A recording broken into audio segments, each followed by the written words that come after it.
Hi family, welcome to my channel. నేను మీ creator Ramya. ఈరోజు అయితే సండే స్పెషల్ పారం కోడి కూర అండి.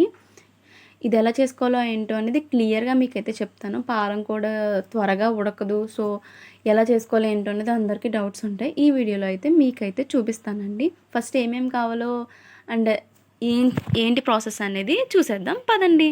ఫస్ట్ అయితే ఆనియన్స్ కట్ చేసుకోండి చిన్నగా, అండ్ పచ్చిమిర్చి, టమోటాలు, కొత్తిమీర, అండ్ మా ఇంటి దగ్గర అయితే ములక్కాడ అయితే ఉంటుందన్నమాట. సో నేను కూడా వేద్దామని చెప్పేసి ములక్కాడ్స్ కూడా తీసుకున్నాను.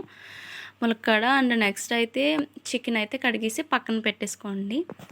నెక్స్ట్ పాన్ తీసుకొని గ్యాస్ అయితే వెలిగించుకోండి. వెలిగించుకున్న తర్వాత నేనైతే కుక్కర్లో చేస్తున్నాను, ఎందుకంటే కుక్కర్ అయితే త్వరగా అడుగు పట్టదనమాట. మోస్ట్లీ నాన్ వెజ్ కర్రీస్కి అయితే అడుగు పట్టని పాన్ అయితే తీసుకోండి, ఎందుకంటే అడుగు పడితే మళ్ళీ కర్రీ అంతా మాడిపోయినట్టు స్మెల్ వస్తుంది. సో కొంచెం దళసరి పాన్ లాంటిది అయితే తీసుకోండి. నెక్స్ట్ అయితే అది హీట్ ఎక్కేసిన తర్వాత నేను అయితే ఆనియన్స్ అయితే వేసేసుకొని బాగా అయితే ఫ్రై చేసుకుంటున్నాను అండి. అంటే ఈ పారంకోట్ టేస్ట్ అయితే చాలా బాగుంటుంది. మనం రెగ్యులర్గా ఇదైతే రోజు వండుకోలేం, ఎందుకంటే కొంచెం ప్రాసెస్ ఉడకడానికి టైం పడుతుంది, ఈజీగా అయితే అవ్వదు. బట్ ఇది ఈజీగా చేయడానికి కూడా చిన్న ట్రిక్స్ అయితే ఉంటాయండి. ఇదైతే చాలా బాగుంటుంది. కర్రీ టేస్ట్ అయితే బిర్యానీలోకైనా, వైట్ రైస్లోకైనా, బగారా అన్నంలోకైనా, వెజిటేబుల్ రైస్లోకైనా, దేంట్లోకైనా చాలా బాగుంటుంది.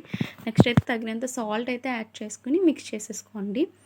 నెక్స్ట్ అయితే ఏదైతే క్లీన్ చేసి పెట్టుకున్న పారం కూడా చికెన్ అయితే ఉంది కదా, ఆ చికెన్ అయితే మనం ఏదైతే వేపుకున్న ఆనియన్స్ ఉన్నాయో అందులో వేసుకొని బాగా ఫ్రై చేసుకోండి. అది ఎందుకంటే చికెన్ కొంచెం మగ్గనివ్వాలన్నమాట, అప్పుడు ఈజీగా మీకు ఉడికిపోతుంది. లేదు మీరు డైరెక్ట్ అన్నీ వేసేసి చికెన్ వేసారంటే ఉడకడానికి చాలా టైం పడుతుంది అనమాట. నెక్స్ట్ అయితే చిటికెడు పసుపు అయితే వేసుకోండి.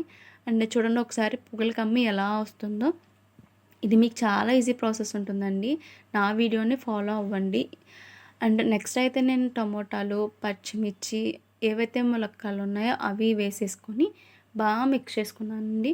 బట్ నేను చేసిన మిస్టేక్ ఏంటంటే ములక్కాయలు వేసుకుని కొంచెం బాగా మిక్స్ చేసేసుకున్నా. అది మిక్స్ చేసుకోవడం వల్ల ఉడికిపోయాయి అనమాట, బాగా మగ్గిపోయి పేస్ట్ కిందలా అయిపోయాయి అన్నమాట. మీరేం చేస్తారంటే ఉడికేటప్పుడు మామిడికాయ ఎలా వేసుకుంటారో అలా ములక్కాడ కూడా వేసుకోండి, చాలా బాగుంటుంది.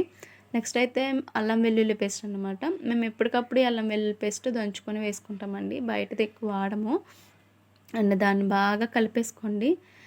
బాగా ఏంటంటే బాగా మిక్స్ చేసుకుంటేనే అడుగు పట్టకుండా ఉంటుంది. ఒకసారి చూడండి, నాకు ఇప్పుడు ఇది వాయిస్ ఓవర్ ఇస్తున్నా కూడా నాకు నోరు ఊరుతుంది అన్నమాట, అంత బాగుంది ఆ రోజు చికెన్. అండ్ మన సండే తెచ్చుకుని అంతే ఉంటుందండి, మనం రైలు అయితే తినలేం కదా. నెక్స్ట్ అయితే ఒకసారి చూడండి కర్రీ ఎలా ఉడుకుతుందో, ములక్కాయలు చూడండి ఒకసారి.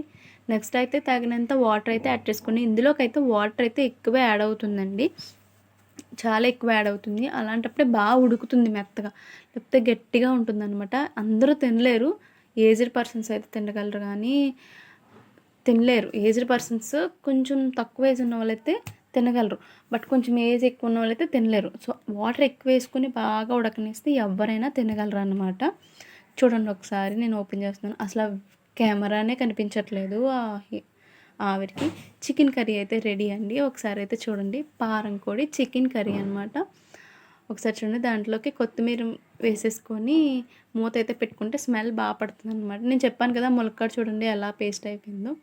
మేమైతే సర్వ్ చేసుకుంటామండి. ఈ వీడియో మీకు నచ్చినట్టయితే నా ఛానల్ని సబ్స్క్రైబ్ చేసుకొని మరిన్ని వీడియోస్ కోసం లైక్ అండ్ షేర్ చేయండి ప్లీజ్. మీ సపోర్ట్ నాకు చాలా అవసరం. అండ్ లాస్ట్ అండ్ ఫైనల్గా మా గోదావరి స్పెషల్ ఆటో స్ట్రింగ్తో అయితే ఫినిష్ చేసేస్తాము. Bye bye.